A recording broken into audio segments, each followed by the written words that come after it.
সকল প্রশংসা মহান আল্লাহ তাআলার জন্য, যিনি অত্যন্ত মেহেরবান। নবী করিম সাল্লাল্লাহু আলাইহি ওয়াসাল্লাম ছিলেন সর্বকালের মহামানব। এই পৃথিবীতে যত নবী রাসূল আগমন করেছেন, তারা একটি নির্দিষ্ট জাতি বা গোত্রকে হেদায়েতের জন্য আগমন করেছিলেন। কিন্তু আমাদের নবী মুহাম্মদ সাল্লাল্লাহু আলাইহি ওয়াসাল্লামকে সমগ্র জিন ও মানবজাতির হেদায়েতের জন্য মহান আল্লাহ তাআলা এই দুনিয়াতে পাঠিয়েছেন।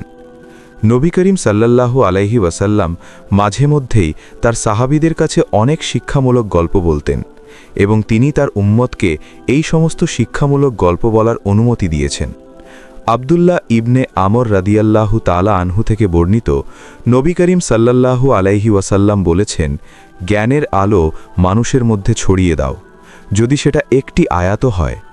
তবে নবী করিম সাল্লাল্লাহু আলাইহি ওয়াসাল্লাম সতর্ক করে বলেছেন, যদি কেউ ইচ্ছাকৃতভাবে মিথ্যা বলে তবে সে যেন জাহান্নামের প্রস্তুতি নেয়। নবী করিম সাল্লাল্লাহু আলাইহি ওয়াসাল্লাম বলেছেন, বনি ইসরায়েলের গল্পসমূহ বর্ণনা করো, কারণ এতে কোনো ক্ষতি নেই। তাদের গল্পে আশ্চর্য সব বিষয়বস্তু রয়েছে। মুসনাদে আহমদ, হাদিস নাম্বার 2602। নবী করিম সাল্লাল্লাহু আলাইহি ওয়াসাল্লাম বলেছেন, আহলে কিতাব অর্থাৎ ইহুদি ও খ্রিস্টানদের কাছে কোনো বিষয়ে জিজ্ঞাসা করো না, কারণ তারা তোমাকে সঠিক পথ দেখাবে না। এমনও হতে পারে তাদের মাধ্যমে তুমি সত্যকে অস্বীকার করবে এবং মিথ্যাকে বিশ্বাস করবে। সহি বুখারী, হাদিস নাম্বার 7363, সহি মুসলিম, হাদিস নাম্বার 3004। এই হাদিসের মাধ্যমে এটা প্রমাণিত হয় যে ইহুদি ও খ্রিস্টানদের কাছে কোনো বিষয়ে জিজ্ঞাসা করা বা তাদের গল্প গ্রহণ করার সময় সতর্ক থাকতে হবে। তাদের মাঝে এমন অনেক গল্প প্রচলিত রয়েছে যা ইসলামী আকিদার সঙ্গে সম্পূর্ণ সাংঘর্ষিক। এই ব্যাপারে আমাদের সতর্ক থাকতে হবে। হে সম্মানিত মুসলিমগণ, মহান আল্লাহ তাআলা আমাদের সঠিক পথের জ্ঞান দান করেছেন, তাই আমাদের উচিত আহলে কিতাবের গল্প গ্রহণ করার সময় সতর্ক থাকা এবং শুধুমাত্র সেই গল্পগুলি গ্রহণ করা যা ইসলামী আকিদার সঙ্গে সামঞ্জস্যপূর্ণ। আজকের ভিডিওতে আমরা আপনাদের সামনে এমন কিছু গল্প উপস্থাপন করব যে গল্পগুলি নবী করিম সাল্লাল্লাহু আলাইহি ওয়াসাল্লাম নিজের মুখে তার সাহাবীদের বলেছেন। চলুন শুরু করা যাক। কোনো মুসলিম যতই সৎকর্ম করুক না কেন, তাকে জান্নাতি হিসাবে ঘোষণা দেওয়া যাবে না। অনুরূপভাবে কোনো মুসলিম যতই খারাপ কাজ করুক না কেন, তাকে জাহান্নামী বলা যাবে না, কারণ কাউকে জান্নাতি বা জাহান্নামী সাব্যস্ত করার ক্ষমতা একমাত্র মহান আল্লাহ তাআলার। কাউকে জাহান্নামী সাব্যস্ত করার শাস্তি কতটা ভয়াবহ হতে পারে, এই গল্পটি তার উৎকৃষ্ট উদাহরণ। আবু হুরায়রা রাদিয়াল্লাহু তাআলা আনহু থেকে বর্ণিত, নবী করিম সাল্লাল্লাহু আলাইহি ওয়াসাল্লাম বলেছেন, বনি ইসরায়েলের সময়ে দুইজন ব্যক্তি ছিলেন। এই দুইজনের মধ্যে একজন নিয়মিত গুনাহে লিপ্ত হতো এবং অন্যজন সর্বদা ইবাদত এবং ভালো কাজে লিপ্ত থাকত। ইবাদতকারী ব্যক্তি যখনই পাপী ব্যক্তিকে গুনাহ করতে দেখত, তখনই সে গুনাহকারীকে সতর্ক করে বলতো, তুমি এই গুনাহ থেকে বিরত থাকো। এবার পাপী ব্যক্তি ইবাদতকারী ব্যক্তিকে উদ্দেশ্য করে বলল, আমাকে আমার রবের উপর ছেড়ে দাও, তুমি কেন আমাকে পাহারা দিচ্ছ? আমার রব তো তোমাকে আমার পাহারাদার হিসেবে নিয়োগ করে নাই। তখন ইবাদতকারী ব্যক্তি ক্রোধান্বিত কণ্ঠে বলল, মহান আল্লাহ তাআলার কসম, মহান আল্লাহ তাআলা তোমাকে কখনোই ক্ষমা করবেন না, তুমি কখনোই জান্নাতে প্রবেশ করতে পারবে না। কিছুদিন পর এই দুইজন ব্যক্তি ইন্তেকাল করল এবং তাদেরকে মহান আল্লাহ তাআলার দরবারে উপস্থিত করা হলো। মহান আল্লাহ তাআলা প্রথমে ইবাদতকারী ব্যক্তিকে বললেন, আমার সম্পর্কে তোমার ধারণা কতটুকু? তুমি কি আমার উপর ক্ষমতাবান ছিলে? অর্থাৎ মহান আল্লাহ তাআলা তাকে জিজ্ঞাসা করলেন যে কে ক্ষমা পাবে আর কে পাবে না, সেই ক্ষমতা একমাত্র আল্লাহ তাআলার কাছেই রয়েছে। এই ব্যাপারে কারো হস্তক্ষেপ করার অধিকার নেই। এরপর মহান আল্লাহ তাআলা গুনাহকারী ব্যক্তিকে বললেন, তুমি আমার রহমতে জান্নাতে প্রবেশ করো। অর্থাৎ মহান আল্লাহ তাআলা তার অসীম রহমতে সেই গুনাহকারী ব্যক্তিকে ক্ষমা করে দিলেন এবং তাকে জান্নাতে প্রবেশের অনুমতি দিলেন। অন্যদিকে ইবাদতকারী ব্যক্তির ব্যাপারে মহান আল্লাহ তাআলা বললেন, তোমরা একে জাহান্নামে নিক্ষেপ করো, কারণ সে মহান আল্লাহ তাআলার রহমত এবং ক্ষমার সীমা সম্পর্কে অহংকার করেছিল এবং গুনাহকারী ব্যক্তির জন্য মহান আল্লাহ তাআলার ক্ষমাকে অস্বীকার করেছিল। এই ঘটনাটি বর্ণনা করে আবু হুরায়রা রাদিয়াল্লাহু তাআলা আনহু বললেন, সেই মহান সত্তার কসম, যার হাতে আমার জীবন, ইবাদতকারী ব্যক্তি এমন এক উক্তি করেছিল যার ফলে তার দুনিয়া এবং আখেরাত সবকিছুই বরবাদ হয়ে গেল। সুনানে আবু দাউদ হাদিস নাম্বার 4901, সাহিহুল জামে হাদিস নাম্বার 4455। নাসিরউদ্দিন আলবানী এই হাদিসের সনদকে সহি বলেছেন। বনি ইসরায়েলের মধ্যে একজন খারাপ চরিত্রের মহিলা বাস করতেন। তিনি দেহ ব্যবসার সঙ্গে জড়িত ছিলেন। তার এই পেশার কারণে সমাজে তিনি অত্যন্ত নিন্দিত এবং পাপিষ্ঠা হিসেবে পরিচিত ছিলেন। একদিন তিনি রাস্তা দিয়ে হেঁটে যাচ্ছিলেন। তখন তিনি দেখতে পেলেন একটি কুকুর প্রচণ্ড পিপাসায় কষ্ট পাচ্ছে। কুকুরটি এতই পিপাসার্ত ছিল যে মরুভূমির উত্তপ্ত বালুর উপর শুয়ে হাঁপাচ্ছিল এবং তার জিহবা বের করে শ্বাস নিচ্ছিল। উক্ত মহিলা এই দৃশ্য দেখে মর্মাহত হয়েছিলেন। তিনি ভাবলেন এই কুকুর মহান আল্লাহ তাআলার সৃষ্টি এবং সে পিপাসায় কষ্ট পাচ্ছে। তিনি তার হৃদয়ে দয়া অনুভব করলেন এবং সিদ্ধান্ত নিলেন তিনি এই কুকুরটিকে পানি পান করাবেন। তিনি তার জুতোর সাহায্যে একটি কূপ থেকে পানি তুলে কুকুরটিকে পান করালেন। এই সহজ কাজের মাধ্যমে তিনি কুকুরের জীবন বাঁচিয়ে দিলেন এবং কুকুরের প্রতি দয়া ও করুণা প্রদর্শন করলেন। কুকুরের প্রাণ রক্ষা করার জন্য মহান আল্লাহ তাআলা উক্ত মহিলাকে ক্ষমা করে দিলেন এবং তাকে জান্নাত দান করলেন। সুবহানাল্লাহ। সহি বুখারী হাদিস নাম্বার 3467 এবং সহি মুসলিম হাদিস নাম্বার 2245। এই গল্প থেকে আমরা শিখতে পারি মহান আল্লাহ তাআলার কাছে ছোট্ট নেক আমলও খুব মূল্যবান। এমনকি একটি তুচ্ছ পশুর প্রতি দয়া দেখানো মহান আল্লাহ তাআলার কাছে গ্রহণযোগ্য এবং এর জন্য তিনি বড় পুরস্কার দান করতে পারেন। আবু হুরায়রা রাদিয়াল্লাহু তাআলা আনহু থেকে বর্ণিত, নবী করিম সাল্লাল্লাহু আলাইহি ওয়াসাল্লাম বলেছেন, বনি ইসরায়েলের মাঝে 3 জন ব্যক্তি ছিল। একজন ছিল কুষ্ঠরোগী, একজন ছিল টেকো এবং বাকি একজন ছিল অন্ধ। মহান আল্লাহ তাআলা তাদেরকে পরীক্ষা করতে চাইলেন এবং তাদের কাছে একজন ফেরেশতাকে পাঠালেন। উক্ত ফেরেশতা কুষ্ঠরোগীর কাছে গিয়ে বললেন, তোমার সবচেয়ে পছন্দের জিনিস কোনটি? কুষ্ঠরোগী বলল, আমাকে আমার চামড়ার কারণে মানুষ ঘৃণা করে। আমি এই রোগ থেকে মুক্ত হতে চাই এবং আমার শরীরে সুন্দর চামড়া চাই। তখন ফেরেশতা কুষ্ঠরোগীর শরীরে হাত বুলিয়ে দিলেন। এর ফলে সে সুস্থ হয়ে গেল এবং সুন্দর চামড়ার অধিকারী হল। এরপর ফেরেশতা আবারও বললেন, কেমন সম্পদ তুমি পছন্দ করো? সে বলল, উট অথবা গরু। তখন ফেরেশতা তাকে একটি 10 মাসের গর্ভবতী উটনি উপহার দিলেন এবং বললেন, মহান আল্লাহ তাআলা তোমার এই সম্পদে বরকত দিন। এবার ফেরেশতা টেকো ব্যক্তির কাছে এসে বললেন, তুমি মহান আল্লাহ তাআলার কাছে কি চাও? সে বলল, আমি চাই মহান আল্লাহ তাআলা যেন আমার দৃষ্টিশক্তি ফিরিয়ে দেন, আমি যেন এই দুনিয়ার সৌন্দর্য উপভোগ করতে পারি। ফেরেশতা তখন অন্ধ ব্যক্তির চোখে হাত বুলিয়ে দিলেন। অন্ধ ব্যক্তি দৃষ্টি ফিরে পেল। এবার ফেরেশতা বললেন, তুমি কেমন সম্পদ চাও? অন্ধ ব্যক্তি বলল, আমি ছাগল চাই। ফেরেশতা তখন অন্ধ ব্যক্তিকে এমন ছাগি উপহার দিলেন যে ছাগি অধিক পরিমাণে বাচ্চা প্রসব করে। এরপর উট, গাভী এবং ছাগলের বাচ্চা হল এবং উক্ত 3 ব্যক্তি প্রচুর পরিমাণে উট, গরু এবং ছাগলের মালিক হল। এরপর একদিন সেই ফেরেশতা মানুষের বেশে কুষ্ঠরোগের কাছে উপস্থিত হয়ে বললেন, আমি খুবই দরিদ্র একজন মানুষ। আমি আমার সমস্ত সম্পদ হারিয়েছি। আজ মহান আল্লাহ তাআলা ব্যতীত এমন কেউ নেই যার সাহায্যে আমি গন্তব্যে পৌঁছাতে পারি। মহান আল্লাহ তাআলা তোমাকে সুন্দর রং, সুন্দর ত্বক এবং সম্পদ দান করেছেন। মহান আল্লাহ তাআলার সেই দান থেকে আমাকে একটি উট দাও, যাতে আমি আমার গন্তব্যে পৌঁছাতে পারি। এরপর ফেরেশতা আরও বললেন, আমি তোমাকে চিনতে পেরেছি। তুমি একজন কুষ্ঠরোগী ছিলে। মানুষেরা তোমাকে ঘৃণা করত। তুমি নিঃস্ব ছিলে। মহান আল্লাহ তোমাকে এই সমস্ত সম্পদ দান করেছেন। তখন কুষ্ঠরোগী অহংকারী কণ্ঠে বলল, আমার এই সমস্ত সম্পদ আমি আমার পূর্বপুরুষদের নিকট থেকে পেয়েছি। তখন ফেরেশতা বললেন, তুমি যদি মিথ্যাবাদী হও তবে মহান আল্লাহ তাআলা যেন তোমাকে আবারও আগের মতো করে দেন। এরপর ফেরেশতা টেকো ব্যক্তির কাছে মানুষের রূপে উপস্থিত হয়ে বললেন, কুষ্ঠরোগীকে যা বলেছিলেন সেটাই বললেন। টেকো ব্যক্তিও অহংকারী কণ্ঠে বলল, এই সম্পদ আমি আমার পূর্বপুরুষদের দ্বারা প্রাপ্ত হয়েছি। ফেরেশতা তখন টেকো ব্যক্তিকে বললেন, তুমি যদি মিথ্যাবাদী হয়ে থাকো তবে মহান আল্লাহ তাআলা যেন তোমাকে আবার আগের মতো করে দেন। এরপর ফেরেশতা অন্ধ ব্যক্তির কাছে মানুষের রূপে উপস্থিত হয়ে বললেন, আমি একজন দরিদ্র ব্যক্তি। একটি সফরে আমার সমস্ত সম্পদ শেষ হয়ে গেছে। আমি যাতে আমার গন্তব্যে পৌঁছাতে পারি সেই জন্য মহান আল্লাহ তাআলার নামে আমাকে একটি ছাগল দাও। মহান আল্লাহ তাআলা তোমাকে দৃষ্টি ফিরিয়ে দিয়েছেন। তখন অন্ধ লোকটি বলল, আমি সত্যিই অন্ধ ছিলাম। মহান আল্লাহ তাআলা তার অসীম করুণার মাধ্যমে আমাকে দৃষ্টিশক্তি দিয়েছেন। তুমি তোমার ইচ্ছামতো ছাগল নিয়ে যাও।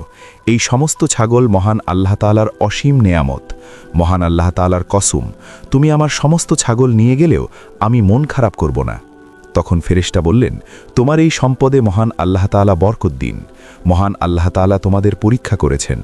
মহান আল্লাহ তাআলা তোমার উপর সন্তুষ্ট হয়েছেন এবং তোমার অপর দুই সঙ্গীর উপর অসন্তুষ্ট হয়েছেন।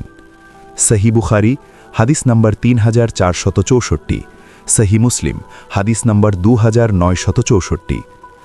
আবু হুরায়রা রাদিয়াল্লাহু তাআলা আনহু থেকে বর্ণিত, নবী করিম সাল্লাল্লাহু আলাইহি ওয়াসাল্লাম বলেছেন, বনী ইসরাইলের ইতিহাসে মাত্র ৩ জন ব্যক্তি দোলনায় থাকা অবস্থায় কথা বলেছেন। তাদের মধ্যে একজন হলেন ঈসা ইবনে মারিয়াম আলাইহিস সালাম এবং আরেকজন হলেন জুরাইজ নামক একজন আবেদ বান্দা। জুরাইজ অত্যন্ত ধার্মিক একজন ব্যক্তি ছিলেন। তিনি নিজের জন্য একটি ইবাদতখানা তৈরি করেছিলেন এবং সেখানেই তিনি ইবাদতে মগ্ন থাকতেন। একদিন জুরাইজের মা উক্ত ইবাদতখানায় এসে বললেন, হে জুরাইজ। জুরাইজ তখন সালাতে মগ্ন ছিলেন। তিনি মনে মনে বললেন, হে আমার আল্লাহ তাআলা, আমার মা নাকি সালাত? তিনি সালাতেই মগ্ন ছিলেন এবং তার মা আবারও চলে গেলেন। তৃতীয় দিন একই ঘটনা ঘটল। জুরাইজের মা তাকে ডাক দিলেন, কিন্তু জুরাইজ সালাতে মগ্ন ছিলেন। তিনি আবারও মনে মনে বললেন, হে আমার আল্লাহ তাআলা, আমার মা নাকি সালাত? তিনি সালাতেই মগ্ন ছিলেন। এবার জুরাইজের মা রাগান্বিত হয়ে বললেন, হে আমার আল্লাহ তাআলা, তুমি জুরাইজকে মৃত্যু দিও না, যতক্ষণ না পর্যন্ত সে একজন ব্যভিচারী মহিলার চেহারা দেখে। বনী ইসরাইলে কিছু খারাপ মানুষ ছিল যারা জুরাইজকে হিংসা করত। উক্ত এলাকায় একজন সুন্দরী কিন্তু পাপিষ্ঠা মহিলা ছিলেন। সে জুরাইজের পবিত্রতা নষ্ট করার পরিকল্পনা করেছিল। উক্ত মহিলা বলল, যদি তোমরা চাও আমি জুরাইজকে বিভ্রান্ত করতে পারি। খারাপ লোকেরা মহিলার এই কথায় সম্মতি দিল। ব্যভিচারী মহিলা তখন জুরাইজের ইবাদতখানার কাছে গিয়ে তাকে বিভ্রান্ত করার চেষ্টা করল, কিন্তু জুরাইজ উক্ত মহিলাকে কোনো পাত্তাই দিল না। এরপর সেই মহিলা জুরাইজের ইবাদতখানার কাছে বসবাস করা একজন রাখালের সঙ্গে সম্পর্ক গড়ে তুলল। তারা ব্যভিচারে লিপ্ত হল এবং সেই মহিলা গর্ভবতী হল। সন্তান জন্ম দেওয়ার পর সেই মহিলা বলল, এই সন্তান জুরাইজের অপকর্মের ফসল। বনী ইসরাইলের লোকেরা মহিলার এই কথায় প্রচণ্ড ক্ষুব্ধ হল। তারা জুরাইজের ইবাদতখানায় গিয়ে তাকে বের করে আনল এবং ইবাদতখানা ধ্বংস করে দিল। তারা জুরাইজকে মারধর করতে লাগল। তারা বলল, তুমি এই মহিলার সঙ্গে অপকর্মে লিপ্ত হয়েছ, তোমার এই অপকর্মের ফলে এই সন্তানের জন্ম হয়েছে। তখন জুরাইজ বললেন, তোমরা আমাকে একটু সময় দাও। একটু সময় দাও, আমি সালাত আদায় করব। এরপর জুরাইজ সালাত আদায় করে সেই শিশুটির কাছে গিয়ে তার পেটে হালকা খোঁচা দিয়ে বললেন, হে শিশু, তোমার পিতাকে? শিশুটি তখন উত্তর দিল, অমুক রাখাল আমার পিতা। শিশুর এই কথা শুনে সবাই বুঝতে পারল যে জুরাইজ নির্দোষ। তারা লজ্জিত হল এবং জুরাইজের কাছে ক্ষমা চাইল। তারা বলল, আমরা তোমার ইবাদতখানা সোনা দিয়ে নির্মাণ করে দেব। জুরাইজ বললেন, আমি চাকচিক্য চাই না, আগের মতোই মাটি দিয়ে নির্মাণ করে দাও। এরপর লোকেরা তার ইবাদতখানা আবারও নির্মাণ করে দিল। সহিহ বুখারী হাদিস নাম্বার 3436, সহিহ মুসলিম হাদিস নাম্বার 2750। একদিন একটি শিশু তার মায়ের কোলে দুধ পান করছিল। এমন সময় একজন লোক একটি দ্রুতগামী ও উন্নতমানের ঘোড়া বা উটে আরোহণ করে সেই স্থান অতিক্রম করছিল। লোকটির পোশাক পরিচ্ছদ খুবই সুন্দর এবং উন্নতমানের ছিল। শিশুটির মা লোকটিকে দেখে মহান আল্লাহ তাআলাকে উদ্দেশ্য করে বললেন, হে আমার আল্লাহ তাআলা, আমার এই সন্তানটিকে এই লোকের মতো উপযুক্ত করে দিন। শিশুটি দুধ পান করা বন্ধ করে ওই লোকটিকে দেখে বলল, হে আমার আল্লাহ তাআলা, আমাকে এই লোকের মতো করবেন না। এরপর সে আবার দুধ পান করতে শুরু করল। এই ঘটনা বর্ণনা করতে গিয়ে নবী করিম সাল্লাল্লাহু আলাইহি ওয়াসাল্লাম নিজের তর্জনী মুখে দিয়ে চুষছিলেন, যেন শিশুটির দুধ পান করার দৃশ্য তুলে ধরছেন। কিছুক্ষণ পর লোকেরা একজন দাসীকে মারধর করতে করতে বলছিল, তুমি একজন ব্যভিচারী এবং চোর। কিন্তু দাসীটি বারবার বলছিল, আমার জন্য আমার আল্লাহ তাআলাই যথেষ্ট এবং তিনিই আমার সর্বোত্তম বিচারক। শিশুটির মা এই দৃশ্য দেখে আবারও দোয়া করে বললেন, হে আমার আল্লাহ তাআলা, আমার এই সন্তানকে ওই মহিলার মতো করবেন না। এবারও শিশুটি দুধ পান বন্ধ করে ওই মহিলাটিকে দেখে বলল, হে আমার আল্লাহ তাআলা, আমাকে এই মহিলার মতো হবার তৌফিক দান করুন। এইবার শিশুটির মা অবাক হয়ে বললেন, যখন সেই সুন্দর পোশাক পরা মানুষটির ব্যাপারে আমি বললাম, হে আমার আল্লাহ তাআলা, আমার সন্তানকে এই লোকের মতো উপযুক্ত করুন, তখন তুমি বললে, হে আমার আল্লাহ তাআলা, আমাকে ওই লোকের মতো করবেন না। কিন্তু আবার যখন ওই মহিলাটিকে তারা বলছিল, তুমি ব্যভিচারী এবং চোর, কিন্তু সে আসলে এই কাজগুলি করেনি, সে পবিত্র এবং নির্দোষ, সেই জন্য আমি বললাম, হে আমার আল্লাহ তাআলা, আমাকে ওই মহিলার মতো হবার তৌফিক দান করুন। সহিহ বুখারী হাদিস নাম্বার 3436, সহিহ মুসলিম হাদিস নাম্বার 2750। এক রাজ্যে একজন বাদশা ছিলেন। এই বাদশার অধীনে একজন জাদুকর ছিল। যখন জাদুকর বৃদ্ধ হয়ে গেলেন তখন তিনি বাদশাকে বললেন, আমি এখন বার্ধক্যে উপনীত হয়েছি, আমার কাছে একজন যুবককে পাঠান যাকে আমি জাদুবিদ্যা শেখাতে পারি। বাদশাহ তার কথা মতো একজন যুবককে ওই জাদুকরের কাছে পাঠালেন। যুবকটি জাদুকরের কাছে যাওয়ার পথে একজন দরবেশের সাক্ষাৎ পেয়েছিল। দরবেশের কথা যুবকের খুব পছন্দ হয়েছিল। এরপর থেকে উক্ত যুবক জাদুকরের কাছে যাওয়ার আগে প্রায়শই দরবেশের কাছে যেত এবং দরবেশের কথা শুনত। কিন্তু যখন জাদুকর দেখলেন যুবক তার কাছে বিলম্ব করে আসছে, তখন সেই জাদুকর সেই যুবককে মারধর করত। যুবক তখন দরবেশের কাছে এই বিষয়ে অভিযোগ করেছিল। দরবেশ তাকে বুদ্ধি দিলেন, যদি জাদুকর তোমাকে জিজ্ঞাসা করে কেন বিলম্ব হলো, তুমি বলবে আমার পরিবারের কারণে আমার বিলম্ব হয়েছে। আর যদি তোমার পরিবার জিজ্ঞাসা করে তখন তুমি বলবে জাদুকরের কারণে আমার বিলম্ব হয়েছে। একদিন এই যুবক রাস্তায় একটি ভয়ানক হিংস্র পশুর সম্মুখীন হল। তখন যুবক চিন্তা করল, আজ আমি পরীক্ষা করব জাদুকর ভালো নাকি দরবেশ ভালো। তখন সে একটি পাথর হাতে নিয়ে বলল, হে আমার আল্লাহ তাআলা, যদি দরবেশ আপনার কাছে পছন্দনীয় ব্যক্তি হন তবে এই পাথরের আঘাতে পশুটিকে মেরে ফেলুন, যেন মানুষ নিরাপদে চলাচল করতে পারে।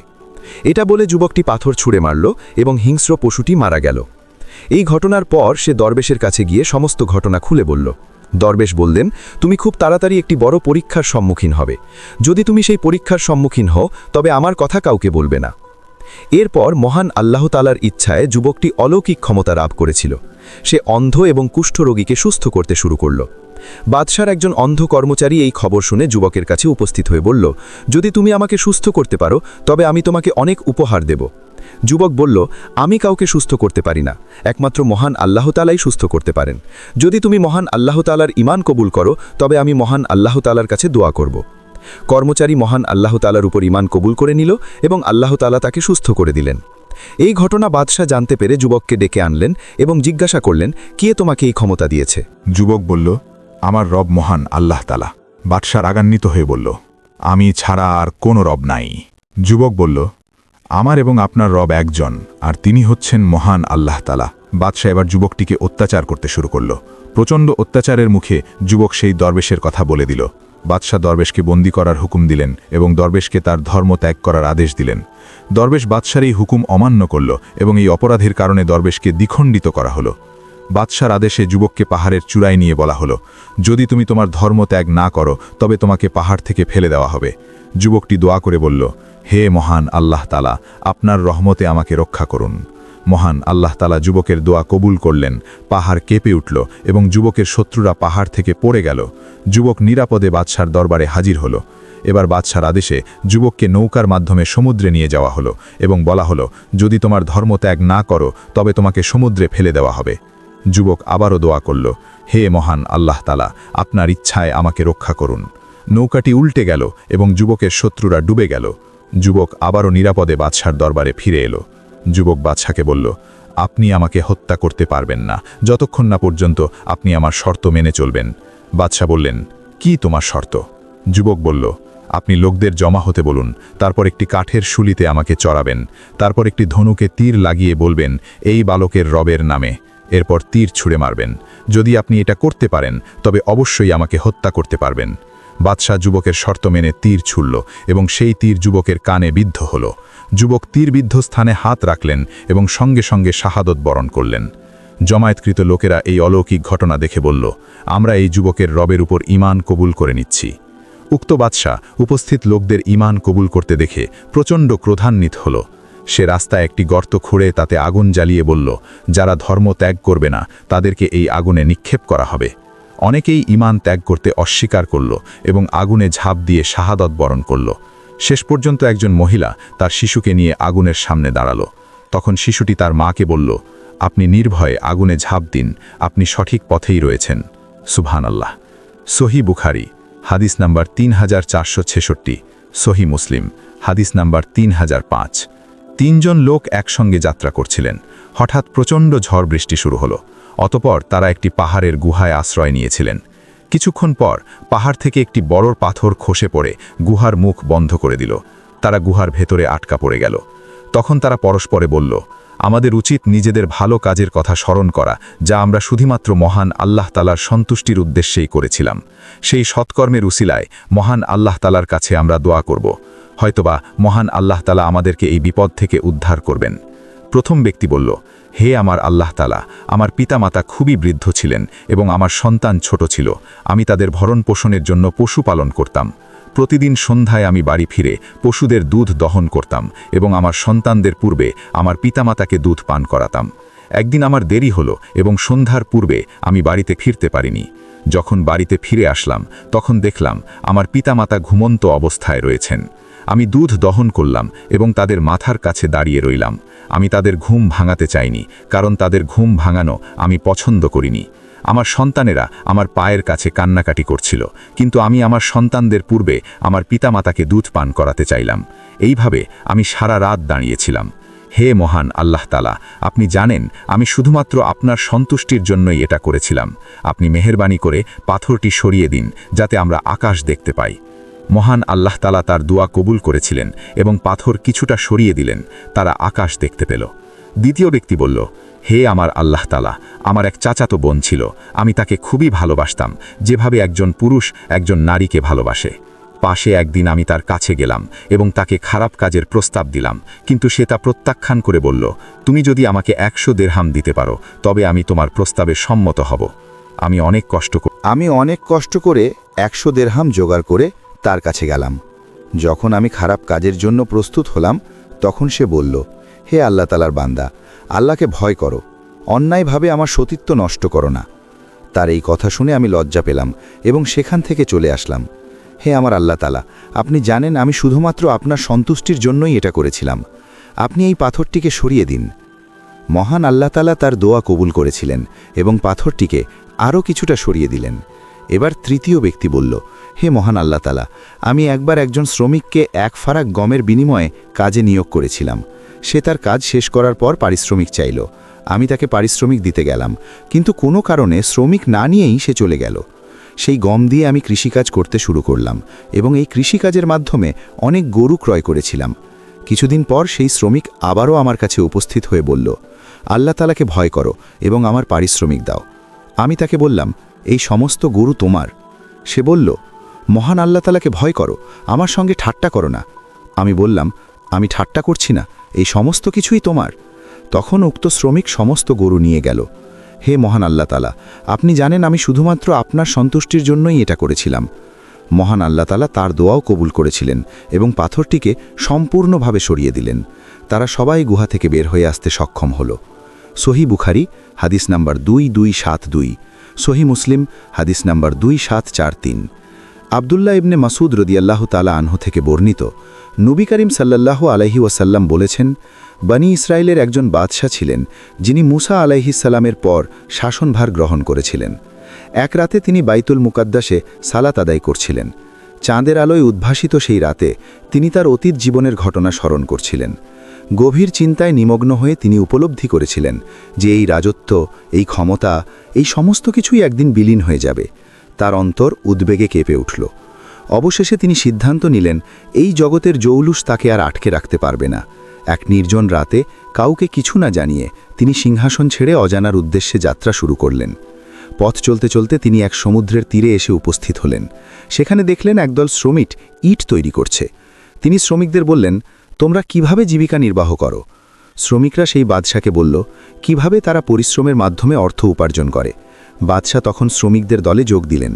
তিনি পরিশ্রম করতে লাগলেন, কষ্টার্জিত উপার্জন দিয়ে আহার করতেন এবং বাকি অংশ দান করে দিতেন। যখন সালাতের সময় হতো তখন তিনি সালাতে মগ্ন হয়ে যেতেন। একসময় শ্রমিকেরা এই ব্যতিক্রমী মানুষটির কথা তাদের মালিকের কাছে বলে দিল। মালিক বিস্মিত হয়ে ভাবলেন, এই শ্রমিক আসলে কে? তখন তিনি বাদশাকে সংবাদ দিলেন, কিন্তু 3 বার সংবাদ পাঠানো হলেও বাদশাহ মালিকের কাছে যেতে রাজি হন নাই। অবশেষে মালিক নিজেই তাকে দেখতে গেলেন। বাদশাহ যখন দেখলেন কেউ তার সন্ধান করছে তখন তিনি পালিয়ে গেলেন, কিন্তু মালিক তার পিছু নিলেন এবং অবশেষে তাকে ধরতে সক্ষম হলেন। মালিক বললেন, হে জনাব, আমি শুধু আপনার সঙ্গে কথা বলতে চাই। বাদশাহ থামলেন এবং ধীরে ধীরে নিজের সমস্ত কাহিনী বললেন। আমি অমুক রাজ্যের বাদশাহ ছিলাম, কিন্তু এক রাতে আমি উপলব্ধি করলাম এই রাজ্য, এই ক্ষমতা, এই সমস্ত কিছুই ক্ষণস্থায়ী। এগুলি আমাকে আমার প্রকৃত উদ্দেশ্য থেকে দূরে সরিয়ে দিয়েছে। আমি বুঝতে পেরেছি আমার আসল কর্তব্য হচ্ছে আমার রবের ইবাদত করা। তাই আমি সমস্ত কিছু ছেড়ে চলে এসেছি, যেন আমি মহান আল্লাহ তাআলার জন্য আমার জীবন উৎসর্গ করতে পারি। মালিক বিস্মিত হয়ে বলল, আপনি যদি আল্লাহ তাআলার জন্য সিংহাসন ছাড়তে পারেন তবে আমি কেন পারব না? এরপর সেই মালিক বাদশাকে অনুসরণ করলেন। এরপর তারা দুইজন একসঙ্গে আল্লাহ তাআলার ইবাদতে মগ্ন হয়ে গেলেন। তারা মহান আল্লাহ তাআলার কাছে এই প্রার্থনা করলেন, হে আমাদের রব, আমাদের মৃত্যু যেন একসঙ্গেই হয়। অবশেষে তাদের দোয়া কবুল হলো। তারা একসঙ্গে এই দুনিয়া থেকে বিদায় নিলেন এবং তাদের কবর মিশরের রুমাইলা নামক স্থানে পাশাপাশি রয়েছে। আব্দুল্লাহ রাদিয়াল্লাহু তাআলা আনহু বললেন, আমি যদি মিশরের রুমাইলায় থাকতাম তবে নবী করিম সাল্লাল্লাহু আলাইহি ওয়াসাল্লাম যে বর্ণনা দিয়েছেন সেই অনুযায়ী আমি তাদের কবর দেখিয়ে দিতে পারতাম। আল বাহরুজ জাক্ষার, হাদিস নাম্বার 3689। আল মুআজামুল কাবীর, হাদিস নাম্বার 1370। একদিন নবী করিম সাল্লাল্লাহু আলাইহি ওয়াসাল্লাম এক বেদুইনের ঘরে মেহমান হলেন।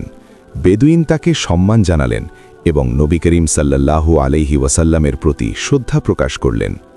তখন নবী করিম সাল্লাল্লাহু আলাইহি ওয়াসাল্লাম বেদুইনকে বললেন, হে বেদুইন, তোমার ইচ্ছা প্রকাশ করো, আমি তোমাকে উপহার দেব। বেদুইন বললেন, হে আল্লাহ তাআলার রাসূল, যাতায়াতের জন্য আমাকে একটি উট এবং আমার পরিবারের জন্য একটি দুগ্ধী ছাগল চাই। বেদুইন পরপর 2 বার এই উপহার চাইলেন। তখন নবী করিম সাল্লাল্লাহু আলাইহি ওয়াসাল্লাম বললেন, তুমি চাইলে বনি ইসরায়েলের ওই বৃদ্ধার মতোই হতে পারতে।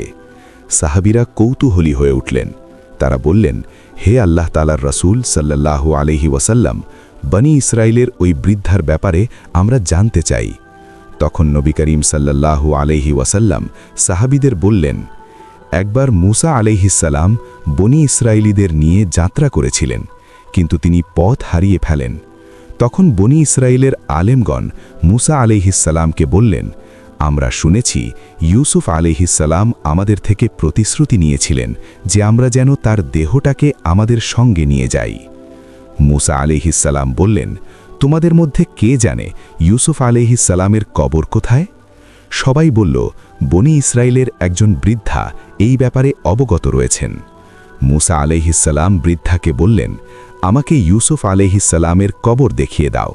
বৃদ্ধা বলল, আল্লাহ তাআলার কসম, আমি তোমাকে তার কবর দেখাবো না যতক্ষণ না পর্যন্ত তুমি আমাকে জান্নাতে তোমার সঙ্গী হওয়ার প্রতিশ্রুতি দাও। মূসা আলাইহিস সালাম কি করবেন বুঝতে পারছিলেন না, কারণ জান্নাতের মালিক একমাত্র মহান আল্লাহ তাআলা। কিন্তু মহান আল্লাহ তাআলার পক্ষ থেকে বলা হলো, হে মূসা, বৃদ্ধার দাবি কবুল করুন। মূসা আলাইহিস সালাম তখন বৃদ্ধার দাবি কবুল করে নিলেন। অতঃপর বৃদ্ধা মূসা আলাইহিস সালামকে একটি জলাশয়ের কাছে নিয়ে গেলেন। তিনি বললেন, পানির নিচে ইউসুফ আলাইহিস সালামের দেহ রয়েছে। লোকেরা পানি সরিয়ে ফেলল। এরপর বৃদ্ধা বললেন, এখন মাটি খনন করতে হবে। মাটি খনন করার পর ইউসুফ আলাইহিস সালামের দেহ পাওয়া গেল। যখন ইউসুফ আলাইহিস সালামের দেহ তুলে নেওয়া হলো, তখন মহান আল্লাহ তাআলার অসীম কুদরতে পথ এমন আলোকিত হয়ে গিয়েছিল যে যেন তারা দিনের বেলায় যাত্রা করছিল। সুবহানাল্লাহ। এই ঘটনা আমাদের শিক্ষা দেয়, বৃদ্ধা পার্থিব জীবনের সুখ বা সম্পদ চাননি, তিনি জান্নাতের উচ্চতম মর্যাদা চেয়েছিলেন। তিনি জান্নাতের উচ্চতম স্থানে আরোহণ করতে চেয়েছিলেন। এটা আমাদের শেখায় আমাদের চিন্তা আখিরাত কেন্দ্রিক হওয়া উচিত। মূসা আলাইহিস সালাম প্রথমে বৃদ্ধার শর্ত পছন্দ না করলেও মহান আল্লাহ তাআলার আদেশে তা মেনে নিয়েছিলেন। বৃদ্ধার কাহিনী আমাদের এটা শেখায় যে মহান আল্লাহ তাআলার ইচ্ছার কাছে সমর্পণ করা উচিত। এই ঘটনাটি মুস্তাদরাক হাকিম গ্রন্থে বর্ণিত হয়েছে, হাদিস নাম্বার 4088। বনি ইসরায়েলের খুব বড় একজন আলেম ছিলেন। তিনি খুব জ্ঞানী, ধার্মিক এবং নিষ্ঠাবান ছিলেন। তিনি তার স্ত্রীকে অত্যন্ত ভালোবাসতেন এবং তার প্রতি গভীরভাবে আসক্ত ছিলেন। দুর্ভাগ্যবশত একদিন তার স্ত্রী ইন্তেকাল করলেন। এই ঘটনায় বনি ইসরায়েলি আলেম এতটাই মর্মাহত হয়েছিলেন যে তিনি শোকে সম্পূর্ণরূপে ভেঙে পড়েছিলেন। তিনি ঘরের দরজা বন্ধ করে একাকী থাকতে শুরু করেন। কেউ তার সঙ্গে দেখা করতে পারত না। কেউ তার কাছে আসার চেষ্টা করলেও তিনি দেখা দিতেন না। এভাবেই তিনি শোকে নিমজ্জিত হয়ে পড়েছিলেন। এক নারী আলেমের এই অবস্থা সম্পর্কে জানতে পারেন। তিনি বললেন, আমি যে কোনোভাবেই হোক আলেমকে এই অবস্থা থেকে মুক্ত করে আনব। তিনি আলেমের বাড়িতে গিয়ে বললেন, আমার খুব একটি জরুরি মাসআলা জানার আছে, যার সমাধান কেবলমাত্র এই আলেমেই দিতে পারবেন। আমি এই মাসআলার ব্যাপারে তার মুখ থেকে সরাসরি জানতে চাই। যখন লোকেরা চলে গেল তখনও সেই মহিলা দরজার সামনে দাঁড়িয়েছিল এবং বলল, আমি এখান থেকে যাব না, আমাকে উক্ত আলেমের সঙ্গে দেখা করতেই হবে। অবশেষে উক্ত আলেমকে একজন সংবাদ দিলেন, দরজার বাইরে একজন মহিলা এসেছেন যিনি আপনার কাছে একটি গুরুত্বপূর্ণ মাসআলার সমাধান জানতে চান। তিনি বলেছেন কেবল আপনার মুখ থেকেই তিনি উত্তর শুনতে চান এবং কোনোভাবেই ফিরে যাবেন না। আলেম বললেন, তাকে ভেতরে আসতে দাও। তাকে ভেতরে আসতে দাও। নারী ভেতরে প্রবেশ করে বললেন, আপনার কাছে একটি ফতোয়া জানতে এসেছি। আলেম বললেন, বলুন, কি জানতে চান? মহিলা বললেন, আমি আমার এক প্রতিবেশীর নিকট থেকে কিছু গয়না ধার নিয়েছিলাম। আমি অনেক দিন তা ব্যবহার করেছি। এখন আমার প্রতিবেশী তার গয়না ফেরত চাইছেন। এখন আপনি বলুন, আমার কি এই গয়না ফেরত দেওয়া উচিত? আলেম বললেন, অবশ্যই, মহান আল্লাহ তাআলার কসম, আপনাকে অবশ্যই তা ফিরিয়ে দিতে হবে।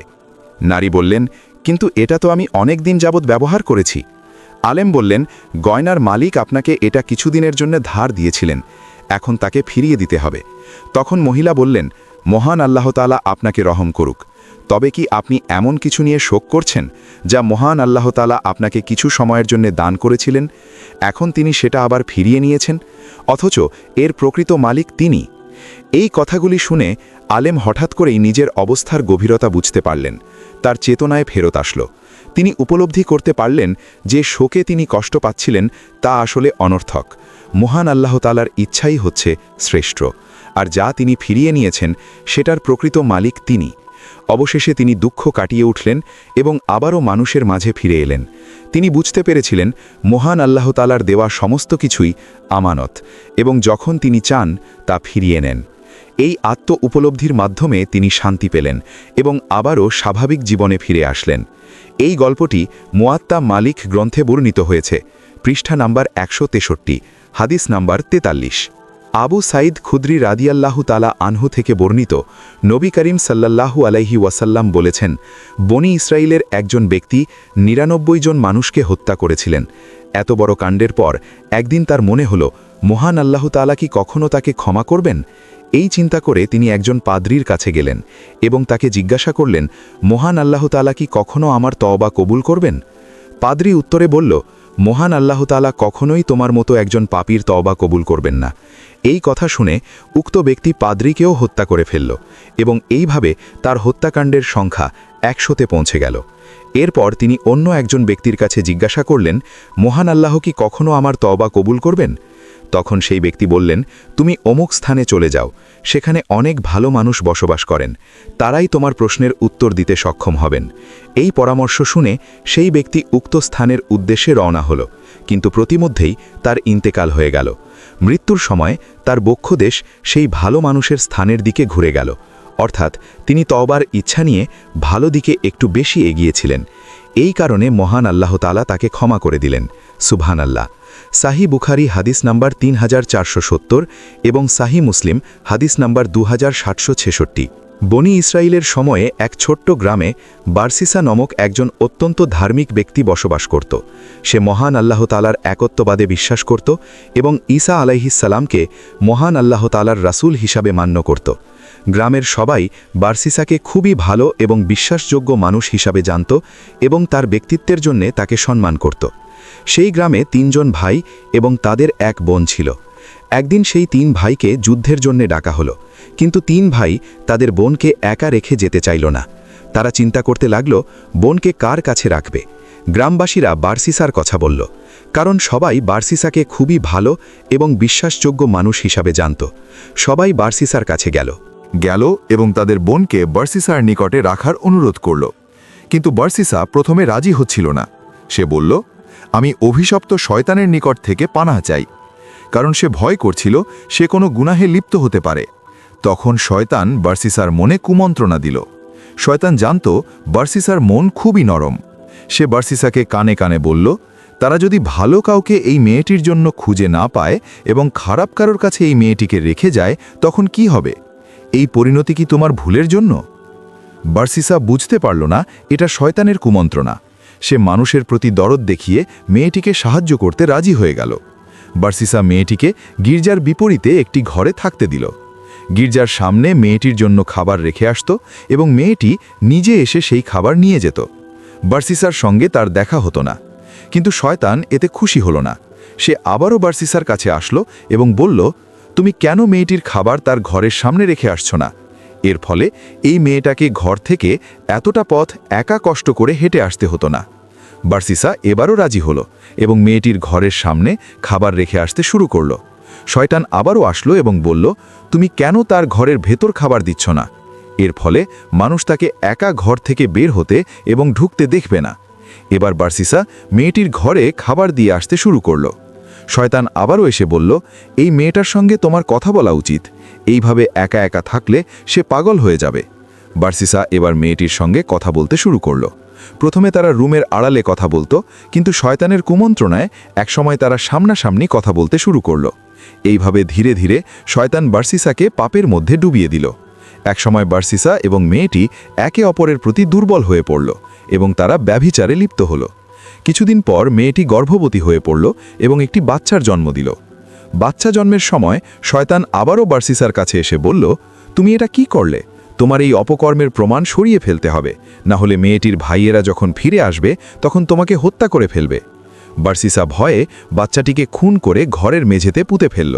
শয়তান আবারও এসে বলল, তুমি একজন নারীর সন্তানকে হত্যা করেছ এবং এটা আশা করছো সে এটা কাউকে বলবে না? তখন বার্সিসা সেই মেয়েটিকেও খুন করে তাকেও ঘরের মেঝেতে পুঁতে রাখল। কিছুদিন পর মেয়েটির ভাইয়েরা ফিরে এলো। বার্সিসা তখন তাদেরকে একটি মিথ্যা কবর দেখিয়ে বলল, তোমাদের বোন অসুস্থতার কারণে মারা গিয়েছে এবং ওই কবরে তাকে দাফন করা হয়েছে। সবাই বার্সিসার এই কথা বিশ্বাস করল।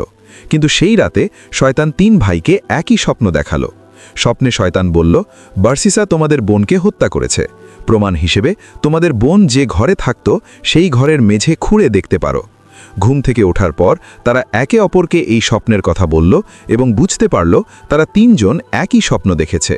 তারা বার্সিসার এলাকায় গিয়ে প্রথমে বার্সিসার দেখানো কবর খুঁড়ে দেখল, কিন্তু সেখানে কিছুই পেল না। এরপর তারা মেয়েটির ঘরের মেঝে খুঁড়ে তাদের বোন এবং বাচ্চার লাশ পেল। তারা বার্সিসাকে ধরে ফেলল এবং বলতে বাধ্য করল যে আসলে কি হয়েছিল। তারপর গ্রামবাসী বার্সিসাকে বাদশাহের কাছে নিয়ে গেল। বাদশাহ তাকে শিরচ্ছেদ করার আদেশ দিলেন। যখন বার্সিসাকে শিরচ্ছেদ করতে নিয়ে যাওয়া হচ্ছিল তখন শয়তান আবারও তার কাছে এলো। এবার শয়তান মানুষের রূপ নিয়ে এসে বলল, তোমার এই অবস্থার জন্য তুমি নিজে দায়ী নাও। তোমার এই অবস্থা আমিই করেছি এবং একমাত্র আমিই তোমাকে বাঁচাতে সক্ষম যদি তুমি আমার শর্ত মেনে নাও। বার্সিসা বলল, আমাকে কি করতে হবে? তখন শয়তান বলল, তুমি আমাকে সেজদা করো, তবেই আমি তোমাকে রক্ষা করব। বাঁচার জন্য মরিয়া হয়ে বার্সিসা শয়তানকে সেজদা করল এবং কাফের হয়ে গেল। সেজদা করার সঙ্গে সঙ্গে শয়তান বার্সিসাকে বলল, এখন আমি তোমার থেকে মুক্ত। আমি মহান আল্লাহ তাআলাকে ভয় করি, যিনি বিশ্বজগতের প্রতিপালক। এই কথা বলে শয়তান সেখান থেকে পালিয়ে গেল এবং বার্সিসার শিরচ্ছেদ করা হলো। কিয়ামতের দিন যখন বার্সিসাকে জীবিত করা হবে তখন সে শয়তানকে সেজদা করতে করতে উঠে দাঁড়াবে। এই গল্প থেকে আমরা শিখতে পারি, শয়তান সব সময় আমাদের পথ ভ্রষ্ট করার চেষ্টা করে থাকে। সে আমাদের কাছে ভালো কাজের ছদ্মবেশে আসে, কিন্তু আসলে তার উদ্দেশ্য থাকে আমাদেরকে পাপের দিকে ঠেলে দেওয়া। মহান আল্লাহ তাআলা বলেন, শয়তান মানুষকে বলে কুফরি করো। অতঃপর যখন সে কুফরি করে তখন শয়তান বলে, আমি তোমার থেকে মুক্ত, আমি বিশ্বজগতের প্রতিপালককে ভয় করি। সূরা হাসর আয়াত 16। এই গল্প আমাদের শেখায় শয়তানের কুমন্ত্রণা থেকে সতর্ক থাকতে হবে এবং সব সময় মহান আল্লাহ তাআলার কাছে আশ্রয় প্রার্থনা করতে হবে। শয়তান আমাদের সবচেয়ে বড় শত্রু এবং সে আমাদের ধ্বংস করার চেষ্টা করে। তাই আমাদের উচিত মহান আল্লাহ তাআলার আদেশ মেনে চলা এবং শয়তানের ফাঁদে পা না দেওয়া। সুপ্রিয় দর্শক মণ্ডলী, প্রতিদিন নতুন নতুন ভিডিও পেতে আমাদের চ্যানেলটি অবশ্যই সাবস্ক্রাইব করুন এবং পাশে থাকা বেল আইকনটি প্রেস করতে অবশ্যই ভুলবেন না এবং সেই সাথে আপনার যে কোনো মতামত আমাদের জানাতে আমাদের ভিডিওতে অবশ্যই কমেন্ট করুন। আশা করি আপনারা সবাই ভালো থাকবেন এবং সুস্থ থাকবেন। আসসালামু আলাইকুম।